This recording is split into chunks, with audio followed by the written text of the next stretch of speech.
같은 사원증을 차고 같은 정문으로 출근하는데 한 사람은 1인당 6억 원을 받겠다고 하고 다른 한 사람은 자기 월급에서 노조비만 떼었습니다. 한국 1등 기업 삼성전자, 노조 안에서 두 개의 계급이 갈라졌습니다. 여러분, 일주일 만에 1000명이 짐을 쌌습니다. 그것도 같은 회사, 같은 노조 안에서 한쪽 직원들이 등을 돌린 거예요. 도대체 1인당 6억 원이라는 청구서가 누구의 통장에서 나오는 돈이고 왜 다른 한쪽은 거기서 단 한 푼도 못 받는 건지, 그리고 회사가 매달 직원 월급에 직접 손을 넣게 되는 순간 왜 이 노조는 일주일 만에 무너졌는지, 같은 사원증을 단 두 사람이 두 계급으로 갈라진 그 진짜 이유를 끝까지 함께 파헤쳐 보겠습니다. 여러분, 일주일이라는 시간 안에 한 회사 안에서 1000명이 짐을 쌌습니다. 그것도 한국 1등 기업 삼성전자. 그 안에서도 같은 노조 안의 일이에요. 도대체 무슨 일이 벌어진 걸까요? 숫자부터 차분히 보겠습니다. 4월 29일 7만 6천 명이던 초기 업노조 조합원 수가 5월 4일 오전 7만 4천 명으로 줄었습니다. 단 닷새에서 엿새 사이 1,700명이 등을 돌린 거예요. 4월 23일 평택 사업장 결의대회 직후부터 5월 2일까지 열흘로 범위를 넓히면 누적 2,500명입니다.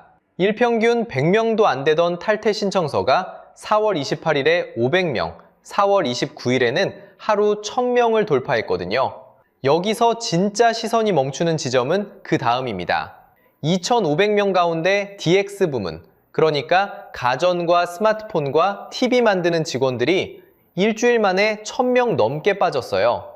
1000명이라는 숫자, 한 학년 200명짜리 동네 중학교 5개가 통째로 사라진 규모입니다. 같은 사원증을 차고 같은 정문으로 출근하던 사람들이 같은 노조 깃발 아래에서 하루 단위로 짐을 싸고 있었던 거죠.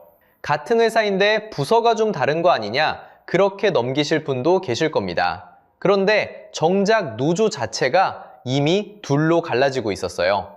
동행노조라고 하는 또 다른 삼성전자 노조가 있습니다. 조합원 약 2,300명, 그중 70%가 DX 부문 직원입니다. 이 동행노조가 5월 4일 공동투쟁본부에서 빠지겠다는 공문을 띄웠어요. 5월 6일에는 회사 측에도 탈퇴 의사를 공식 통보했습니다. 같은 회사 한 노조 안에서 한 종족은 때로 짐을 쌌고 한 종족은 단체로 깃발을 접었습니다. 4만 명이 모인 평택의 결의대회는 같은 날 사상 최대 규모로 기록됐는데 정작 그 함성이 끝나기 무섭게 노조 자체는 안에서부터 무너지고 있었던 거예요. 한 회사, 한 노조 안에 두 계급이 살고 있다는 사건의 현장. 바로 그 첫 단서가 이 1000명짜리 짐 가방이었습니다. 그런데 같은 회사 안에 두 계급이라는 게 도대체 무슨 뜻일까요? 1000명이 그렇게 빠르게 짐을 쌀 만한 일이라면 분명 그 직전에 누군가의 입에서 결정적인 한마디가 먼저 나왔어야 합니다. 그리고 정말로 이 짐가방들이 정문을 빠져나가기 직전 노조 안에서는 한마디 폭언이 돌고 있었습니다. DX 희망 퇴직시켜라. 같은 사원증을 단 사람들끼리 같은 노조 게시판 위에서 오간 말입니다. 한쪽에선 1인당 6억 원짜리 청구서를 들이밀고 다른 한쪽 부서를 향해선 회사 나가라는 폭언을 던진 거예요. 같은 회사 직원이 옆 부서 직원에게 자르라고 외치는 겁니다. 여기에 또 하나 박힌 단어가 있습니다. 어용노조. DX 직원 70%가 모인 동행노조 2,300명을 향해 같은 노조원들이 붙인 비하였습니다. 동행노조는 5월 4일 공문에서 이걸 정면으로 지적했어요. 공격성 발언과 어용 비하로 신뢰가 훼손됐다고. 같은 사원증을 단 사람들이 서로를 어용이라 부르는 자해, 이 한 줄이 갈라진 노조의 풍경을 그대로 보여줍니다. 분위기는 이미 4월 23일 평택에서 갈렸습니다. 그날 평택 사업장 결의대회에 4만 명이 모였습니다. 4만 명이면 잠실 야구장을 가득 채우고도 남는 인파예요. 그런데 그 인파의 절대 다수는 DS, 그러니까 반도체 사람들이었습니다. DX 직원들 입장에선 옆 부서가 회식하는데 우리 부서는 야근 도시락을 까는 격이었던 거죠. 이때부터 노조 게시판은 사실상 성토장으로 바뀌어버렸습니다. 탈퇴 인증글이 줄을 잇고 글마다 같은 톤이 깔립니다. 우리 돈으로 반도체 6업, 성과급 파업을 뒷받침하라는 거냐? DX 직원들 사이에서 이 말이 돌았다는 겁니다. 내 월급에서 떼어낸 노조비가 정작 옆 부서의 6억 청구서를 받쳐주는 활동비로 흘러간다는 감각. 이게 폭발한 거예요. 자, 여기서 핵심입니다. 이 사건의 정체는 노사 갈등이 아닙니다. 한 회사 안에서 부서별로 보상과 고용 안정이 갈라지는 현상. 경제학에선 이걸 내부 양극화라고 부르거든요. 쉽게 말하면요. 같은 정문으로 출근해도 회사 안에서 두 개의 시장이 따로 도는 구조입니다. 한쪽은 사상 최대 보너스 줄이 서 있고 다른 한쪽은 구조조정줄이 먼저 설 차례라는 거죠. 그런데 이 폭언의 한복판에 박힌 그 숫자, 1인당 6억 원. 이 돈이 도대체 어디서 나오는 건지부터 따라가 보겠습니다. 자, 이 폭언의 한복판에 박힌 그 숫자, 1인당 6억 원. 도대체 이 돈은 어디서 나오는 걸까요? 노조의 청구서를 한 줄씩 펼쳐보겠습니다. 초기업 노조가 회사에 들이민 핵심 요구는 딱 세 가지입니다. 첫째, 반도체 부문 영업이익의 15%를 상한 없이 성과급으로. 둘째, 기본급 평균 14% 인상. 셋째, 1인당 경력금 3천만 원. 여기서 핵심은 첫 번째 카드입니다. 영업이익의 15% 상한 없이. 이게 핵폭탄이에요. 여러분 머릿속으로 한번 계산해 보세요. 영업이익이 300조라면 그 15%는 얼마일까요? 45조입니다. 노조가 자체 추산한 올해 반도체 영업이익은 270조에서 297조 사이. 여기에 15%를 그대로 적용하면 노조 자체 계산으로 약 44조 6천억, 시장 전망 기준으로 40조 5천억에서 45조 원이 한 해 보너스로 통째 빠져나갑니다. 그런데 이 청구서는 또 한 번 쪼개집니다. 반도체 직원 수로 나누면 1인당 평균 약 6억 원, 한 해 보너스로 6억이에요. 여러분, 6억이 어느 정도 돈인지 감이 잡히세요? 우리나라 일반 직장인 평균 연봉이 4천만 원에서 5천만 원입니다. 30대 직장인이 월급 한 푼도 안 쓰고 14년에서 15년을 통째로 모아야 겨우 손해주는 돈을 한 해 보너스 한 번 해달라는 거죠. 옆부서 동료가 평생 모을 돈을 옆자리 동료는 그해 12월에 통장에 꽂는 그림이 그려지나요? 비교 한 줄 더 박아드리겠습니다. 45조는 삼성전자가 1년에 주주들에게 뿌리는 배당금 약 11조 1천억 원의 무려 4배. 2024년 한 해 기술 개발에 쏟아부은 연구개발비 37조 7,500억 원보다도 18.3% 더 큰 액수예요. 회사의 미래를 떠받치는 연구개발 투자 한 해치보다 한 해 성과급 청구서가 더 두툼하다는 뜻입니다. 미래에 투자할 돈을 올해 통장으로 당겨오겠다는 셈인데 정작 이 돈을 받겠다는 사람들은 회사가 가장 어려운 시기에 가장 큰 보너스를 챙기는 위치에 서 있죠. 자, 그런데 정말 화나는 건 따로 있습니다. 이 45조의 청구서가 도대체 어디서 발행됐다는지 그 출처를 따라가 봤을 때 진짜 카스트가 드러나거든요. 그런데 정말 화나는 건 이 45조의 청구서가 어디서 발행됐는지 그 출처를 따라가 봤을 때입니다. 2026년 1분기 삼성전자 전사 영업이익은 57조 2천억 원, 분기 사상 최대였어요. 그런데 이 돈을 부서별로 펼쳐보면 풍경이 완전히 달라집니다. DS, 그러니까 반도체 부문 단독 영업이익이 53조 7천억 원. 이것도 분기 역대 최대였거든요. 같은 회사 DX 부문은 같은 분기에 3조 원에 멈춰섰습니다. 격차가 17.9배. 평범한 직장인 연봉으로 환산하면 한 부서는 한 해에 130만 명분 연봉을 벌고 옆 부서는 7만 명분에서 멈춘 셈이에요. 한 식당에서 주방은 만석으로 줄을 세우는데 같은 가게 홀은 손님 한 명도 없는 시간대를 도는 격입니다. DX 안을 더 갈라보면 그림이 더 선명해져요. 모바일에 만드는 MX 사업부가 매출 38조 1천억 원에 영업이익 2조 8천억 원, 그것도 전년 같은 기간 대비 36% 빠진 숫자입니다. TV 생활가전을 만드는 VD, DA 사업부는 매출 14조 3천억 원을 벌고도 영업이익이 약 300억 원, 사실상 손익분기예요. 매출 대비로 따지면 0.04%, 1만 원 팔아 4원 남긴 장사라는 뜻이죠. DS는 분기 사상 최대인데 정작 같은 회사 DX는 손익분기까지 떨어졌거든요. 부진의 원인은 세 갈래로 갈립니다. 중국 업체들의 저가 공세, 글로벌 경쟁 격화, 그리고 치플레이션. 메모리 가격이 오르면 그걸 사다 쓰는 가전, 모바일 부서는 원가 부담이 같이 커지는 현상을 말하는 거예요. 같은 회사 DS가 잘 팔수록 역방 DX의 원가표는 더 무거워지는 구조라는 얘기입니다. 1분기 발표가 끝나자마자 회사가 DX 구조 조정에 착수했고 중국 TV 가전 시장에서는 34년 만에 철수가 검토되고 있어요. 여기서 핵심은 노조 구성표예요. 초기 업노조 7만 4천 명 중 약 80%가 DS, DX는 약 20%에 불과합니다. 80%가 80%의 몫을 다 가져가는 구조죠. 옆 SK하이닉스도 이미 영업이익 10%를 성과급으로 합의했고 1인당 평균 7억 원 수준. 비슷한 청구서가 옆집에서 먼저 발행됐다는 뜻이에요. 한국 반도체 산업이 도미노처럼 한 칸씩 같은 청구서를 돌리고 있는 겁니다. 그런데 이 격차만으로 1000명이 일주일 만에 짐을 싸지는 않습니다. 진짜 결정타는 따로 있었어요. 회사가 매달 직원 월급 통장에 직접 손을 넣게 된 그날 말입니다. 자, 여기서 핵심입니다. 1000명이 일주일 만에 짐을 싼 진짜 결정타는 따로 있었어요. 바로 체크오프, 조합비 급여 공제라는 한 줄짜리 결제입니다. 쉽게 말하면요, 회사가 매달 직원 월급에서 노조비를 직접 떼서 노조 통장으로 송금해주는 제도예요.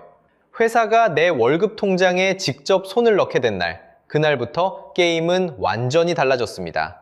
도대체 한 줄짜리 결제가 왜 그렇게 무서운 걸까요?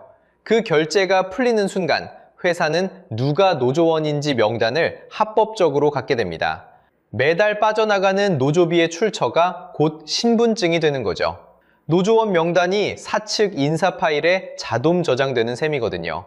이걸 경제학에서는 정보 비대칭이라고 부릅니다.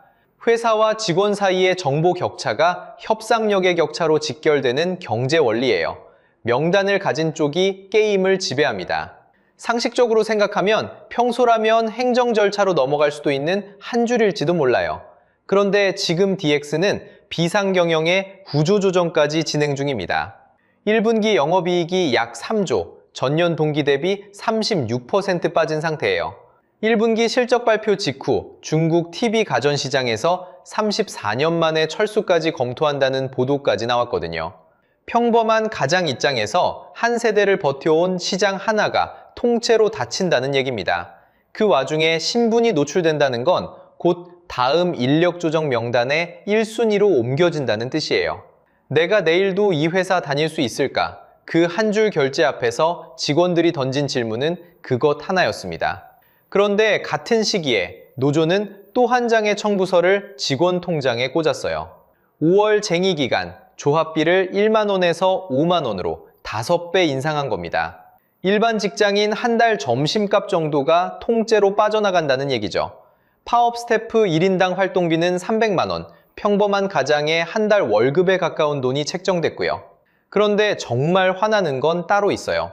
조합비를 5배 올려서 파업 활동비는 챙기는데 정작 사회 취약계층 매칭기부금은 취소했거든요. 자, 다시 정리해 보겠습니다. 결국 내 5만 원이 누군가의 유급 청구서 활동비로 가는 구조가 된 거예요. DX 직원 입장에서는 그 한 줄 결제가 회사 인사 파일에 내 이름을 박아 넣는 동시에 내 월급에서 떼인 5만 원은 반도체 6억 성과급 깃발 아래로 흘러가는 셈입니다. 한쪽에는 신분 노출 공포, 다른 쪽에는 내 돈이 부메랑처럼 돌아오는 구조. 일주일 만에 1000명이 짐을 싼 진짜 이유는 거기에 있었습니다. 그러면 한국 바깥에서는 이 카스트를 어떻게 다루고 있을까요? 자, 그래서 한국식 노조는 이 자승자박의 늪에서 빠져나올 수 있을까요?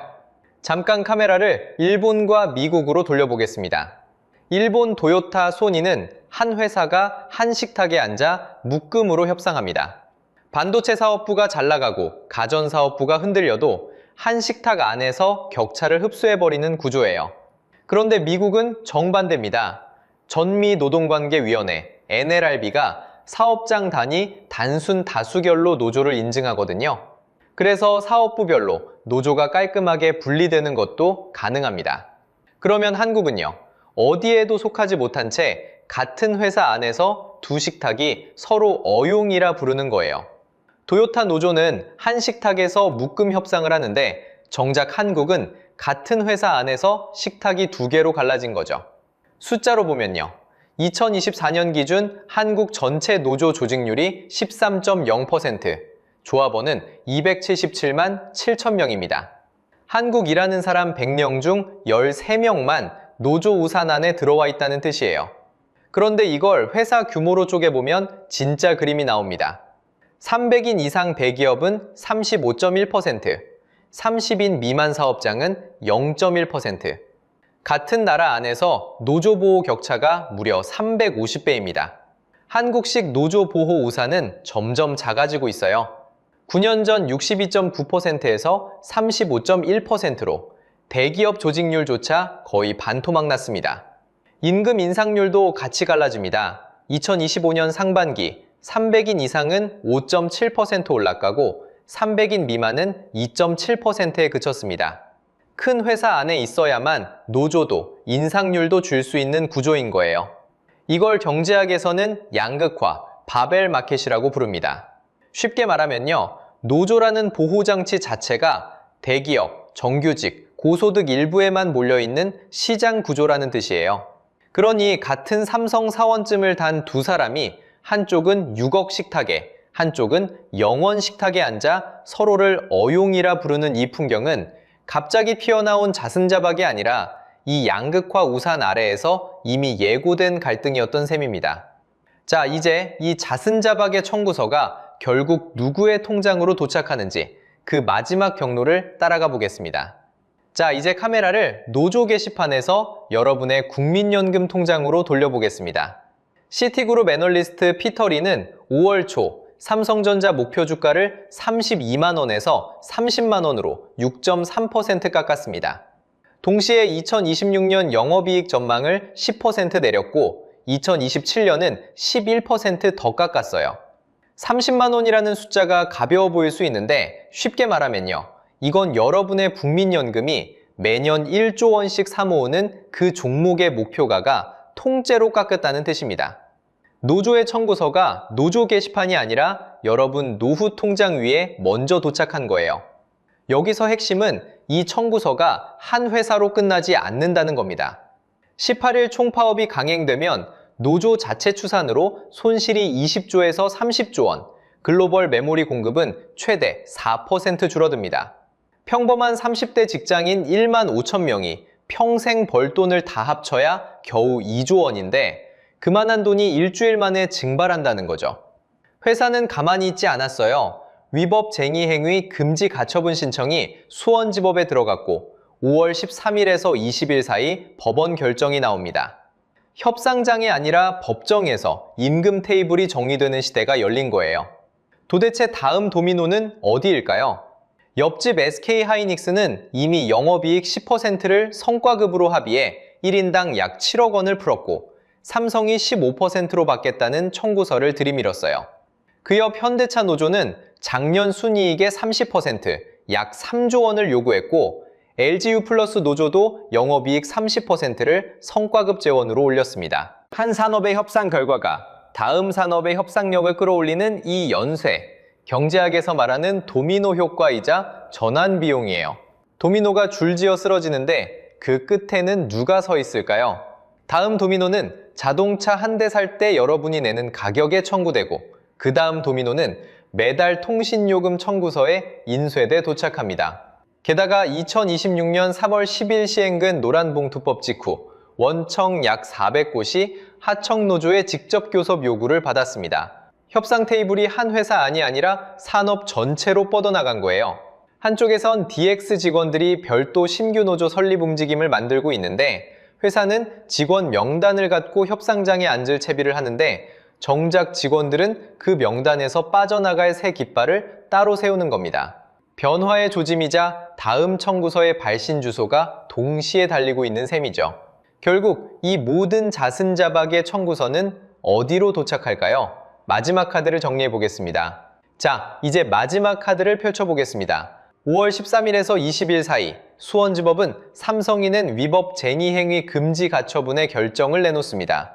그리고 그 직후인 5월 21일 초기 업노조의 총파업 D-Day가 도착합니다. 법원의 한 줄 결정문과 거리의 깃발이 같은 주에 동시에 내려앉는 거예요.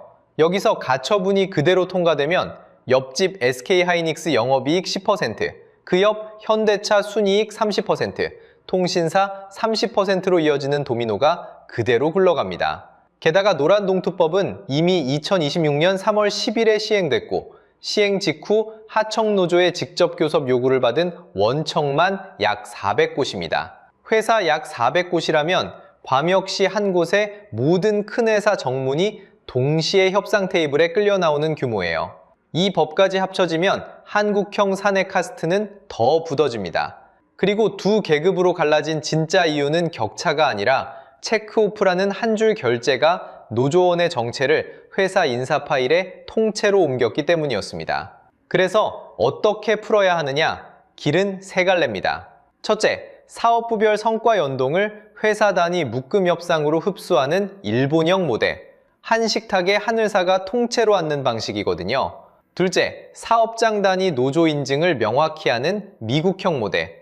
누가 어느 식탁의 대표인지 게임 규칙을 먼저 그려두는 방식입니다. 셋째, 1인당 환산 액수에 사회 합의 가이드라인을 두는 길. 영업이익 연동 비율의 상한과 하한을 미리 박아두면 1인당 6억 같은 청구서가 협상 첫 줄에 그려지지는 못해요. 자, 이제 여러분 차례입니다. 여러분 회사에는 DS와 DX의 분단선이 어디에 있나요?